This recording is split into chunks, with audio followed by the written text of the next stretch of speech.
I'd like to know more about how to start with journaling. Weirdly, that's something that I struggle with. I write down things in notebooks, but I think I could improve how it looks visually and the structure. Would love it if you could share any tips. Well, Claire, that's what I'm going to be doing today. If you've been following along on this channel for a while, then you know that I love journaling. I have journaled for years. I want to say that I have been journaling like structurally on a daily or almost daily basis for about 15 years at this point, which is a little crazy to think about. How I've been doing that has taken on different forms over the years, which is okay. And I want you to know that that is also okay for you. Feel free to experiment, and if at some point the way that you journal changes, that is fine, as long as it works for you. So today I have 4 tips to share with you to help you start a regular journal practice and also to keep it going. I'm going to make myself a nice cooling drink because it is warm today, and then I'll tell you about the first tip. A little bit of fresh mint.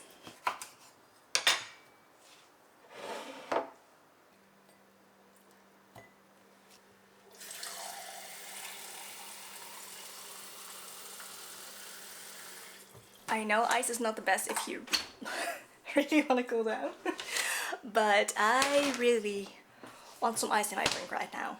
I want something nice and cold. And also, these are just so cute. Little heart ice cubes.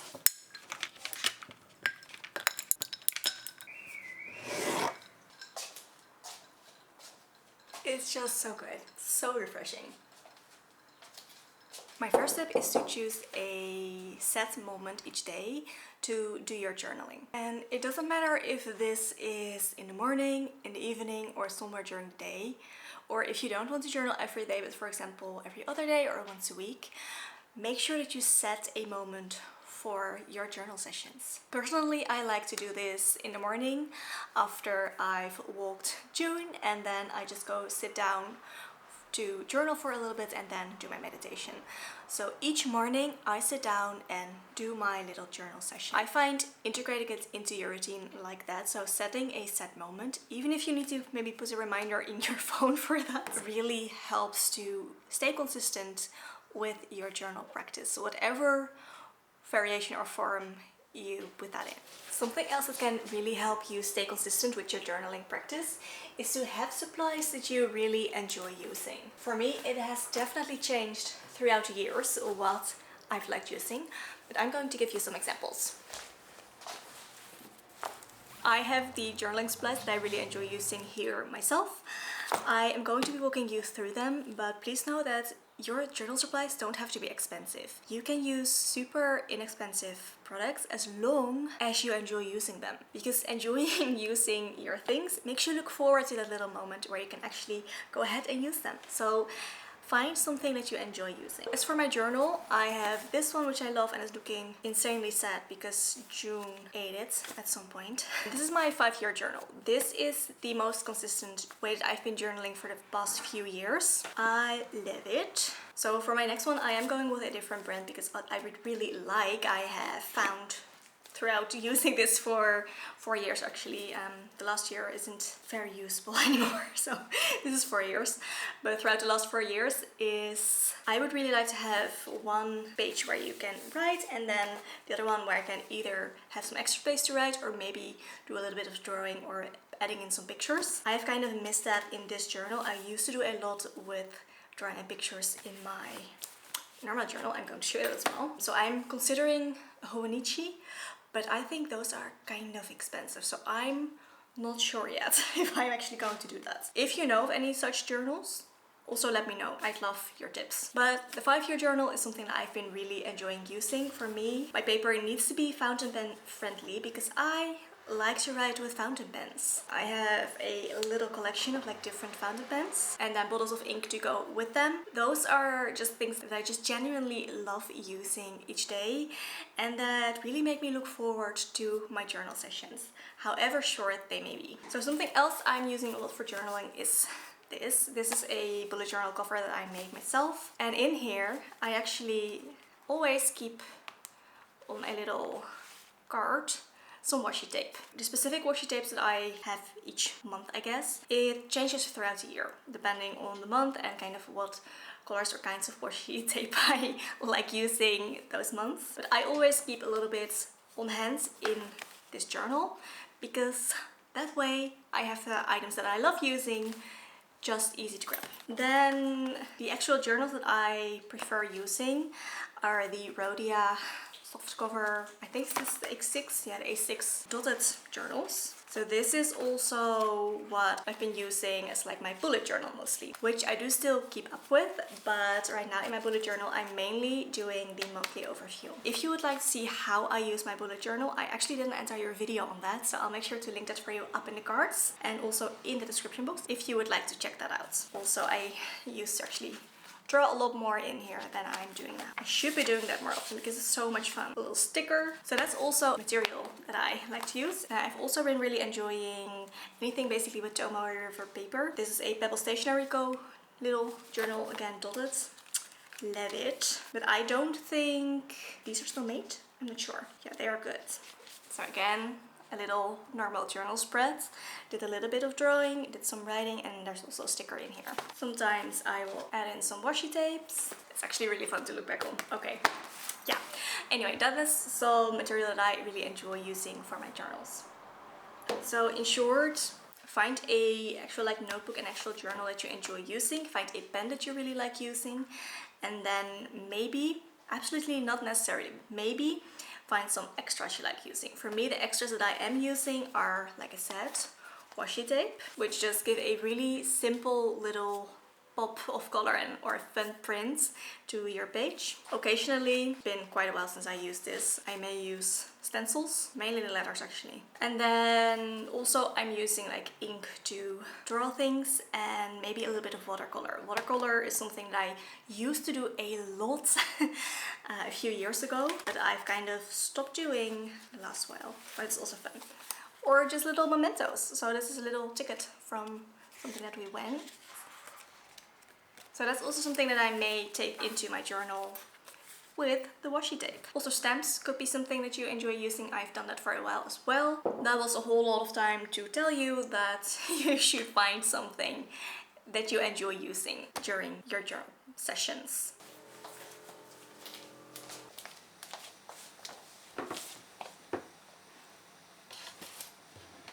So welcome to my little journal drawer. This is where I keep all of my previous journals. We're here because I want to share with you that it's okay if you don't quite know what sort of journal practice you want to start or what really works for you. And it's okay to experiment with a little bit. So throughout the years I have filled up a whole lot of journals with different types of journaling. So I think what most people think about when they hear journaling is just a typical Dear Diary kind of journaling. So a blank page that you fill up with your writing. Again, that's something that I have done enough over the years. Just simple writing. Something that I still do on occasion and that I really enjoy. So you can write about your day, maybe work through some feelings, whatever works for you. But just simple writing. Something else that I've done a lot over the years is stream of consciousness journaling. I think that's these. So I have filled up notebooks and notebooks of just writing. So whatever comes up in your mind, you're writing that down. No matter what, even if it's just, I don't know what to write about. And that can be a really effective way of journaling. If you're going to be doing this, I do recommend you to either set a certain time frame that you want to fill up writing, or a limit as of like how many pages you're going to be filling up. Otherwise, you can just keep going on forever. So I do recommend having a set frame for your stream of consciousness journaling. What's been really working for me over the years is either the 3 pages from the morning pages or just like 1 or 2 pages. Have an idea before you start of how long you keep going. I know that I have it in here somewhere. Gratitude journaling. So this is something that I now don't usually do like on paper anymore, but that is actually a really powerful way of using your journal, and that is just to write down what you are grateful for. So this was like an ongoing page for me. wrote it like diagonally, which just gives a fun little twist. You could do this every day, like for example, write down 3 things you're grateful for, or just have a going on list of things. In here I just add like a big dot in between the actual things that I wrote down, between the actual entries, I guess you could say. So that's a really nice way to journal. Then getting into the more creative forms of journaling, I suppose, is more of like an art journal. So again, this is something I used to do quite a bit, and you're going to get a chunky little notebook when you're going in as strong as I did. Oh, it's so much fun to look back up. Let's see if I have something. So just really fun pages. This is like done with the stencil actually. So something that's worked really well for me when it comes to this is a combination of drawing, maybe a picture, and then some writing. Also, I used like washi tapes. And there's like little vacation pictures in here as well. This is so much fun to look back on. Or like this, using a little bit of like paint and ink. So I would say just find a few. This is so nice. Okay, more like drawing such. Another little page. So yeah, just using your pens, your paints to do some really fun pages in your journal. You can also just do a spread with like your drawing and your paging, kind of like a sketchbook. I've always combined the drawing and painting with my writing because I find it just the writing is so therapeutic, I guess, almost. So I've always combined that. If you don't really know how to journal, what you want to write or what you want to do with it, something else that I can recommend is using prompts for your journaling sessions. So this is Vertellis Chapters, which is a Dutch like prompt book. This is a blank page. I haven't filled this up yet. And something like this could really work well for you. This specific one is in Dutch. I don't know if they also do an English version. I will make sure to link it whether they do or do not. But something like this can also be a really nice way to start you into journaling. It's giving you some set prompts that you can answer each day and you don't really have to think about what you're doing. Then there's also the bullet journaling, which I've already showed you. Let's see if we have another like fun example of it. I'm just going through some old journals now. And like I said, there are a lot of ways to actually go about this. Here's what I use some stamps. I actually made these stamps myself. I used to sell them. I think I should still have them somewhere. I don't know. If you're interested in like these stamps, let me know. I could like put them up for sale on my website or something. But I used to sell these. I used to make stamps, if you don't know. Yeah, that's fun, but it's also beautiful. So bullet journaling was kind of a combination of everything basically. It was where I would be planning future log. I would have like my monthly overviews. And my monthly overviews is like the part that I still use of my bullet journal, still use as my planner. And then I would also just write, or it is like written and then with ink in the background. It's another beautiful one. Oh yeah, I also used to do these little scrap monsters. It's so much fun to go back on this. They were so much fun to make. And just lots of little like paintings and drawings. I'm not doing that a lot anymore. I really should be doing that. So bullet journaling could also be a variation of journaling that could really work for you. The nice thing about bullet journaling is that you have both like your planner in there and then also some like miscellaneous like journal type pages if you want them in there. You don't have to have them in there. You can really make it into what you like. I still see this like entire book as my bullet journal. However, I have a separate little book in here, notebook, for my actual like planning, and I also have a few more things in there. Like there's my vision boards in here. I have like an affirmations page in here as well, and then in the cover I also have a separate actual journal that I use more for like the journaling pages that I was using. I actually started doing it like this because I was filling up my journals so quickly, which meant that I had to kind of keep rewriting and redoing the actual like planning pages of it. And that just got a little bit annoying. So that's why I ended up splitting it up. So this is what I'm kind of using like throughout the years. I think there's like 3 years in here by now. And then this is more of like the actual writing journal. So yeah, bullet journaling. And then the last one that I also quickly talked about is the 5-year journal. So this has been my preferred way of journaling besides like the bullet journaling in the last few years, because it's so easy. It's so easy and so much fun to look back on each time that you're writing, because you have like for the same day, you have different years on here. So as you're writing for that day, you actually get to read back from the previous year. So first year you're just writing a few lines, but from the second year on it's so much fun to do this because you get to read back what you wrote before that. And this also nicely brings me into the next little tip, and also the last tip that I want to share with you, but I'm going to go back to the chair because I'm kind of done with sitting on the floor here.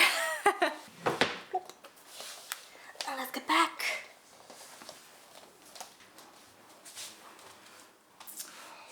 Back to my little... So nice. So my last tip is to set a daily minimum for yourself when it comes to journaling. This is part of why I like the 5-year journal so much. You just have a couple of lines for each day that you kind of have space to write on, that you fill up. So that is my minimum. So it doesn't matter how you do this. You can set a minimum of like a page per session for yourself, maybe having a 5-year journal like this and having a few lines a day. Just in a general like journal, you can do just a few lines a day. Maybe you want to write down one thing that happened that day, or maybe one thing you are grateful for. So it doesn't really matter in what shape you mold this. Just set a daily minimum for yourself and try to keep it simple. It's much easier to set a low minimum, low expectation for yourself, and then that way keep going with it, than making it too much work for yourself, and that way kind of making it a bit of a higher entry, I guess, almost, and a bit more difficult to start your session because of that. So the easier you keep your minimum for yourself, the easier it is for you to actually sit down and do your journal session every day, which is what's going to help you build that consistency. And honestly, consistency is key if you want to build a regular, consistent practice. So keep it simple and decide for yourself what your minimum is going to be. Also, again, don't be afraid to change this up if you've noticed that it doesn't work for you, what you were keeping as like your minimum. And also, don't be afraid to keep up the way you are journaling. So whether that's in a 5-year journal, bullet journal, normal journaling, like it doesn't really matter. Also, if you like using prompts, just go and find a few prompts for yourself, or use a dedicated book that already has the prompts in them, like Vertellis. There are a lot of journals out there and a lot of prompts when you just give it a quick Google. So that were my 4 tips to help you create a consistent journal practice and actually start it. So just quickly to remind you, set a moment for each day that you're going to do your practice. For me, that is the early morning. Have supplies that you love using, that you actually look forward to using, and that can just be a cute notebook and a pen that you enjoy writing with. Find a way that suits you and feel free to experiment with this. So find a format of journaling that you actually enjoy doing, because having joy from it is pretty important if it's going to be something that you're going to be doing each day. And then finally, set a daily minimum for yourself and keep that minimum simple. So keep the entry low. Those are the tips that I have for you to start your journal practice and also keep going with it. If you want me to go into any of the things that I talked about today even deeper, let me know, because I could do that. Again, I'll make sure to link my bullet journal video down below, and I also did another journal video before about, I think it was about different kinds of journaling, but I'll link that for you as well. Please leave me in the comments what is a way of journaling that you like to do or that you would like to try. I would love to hear from you. With that, I wish you a lovely rest of your day, and I will talk to you very soon. Bye!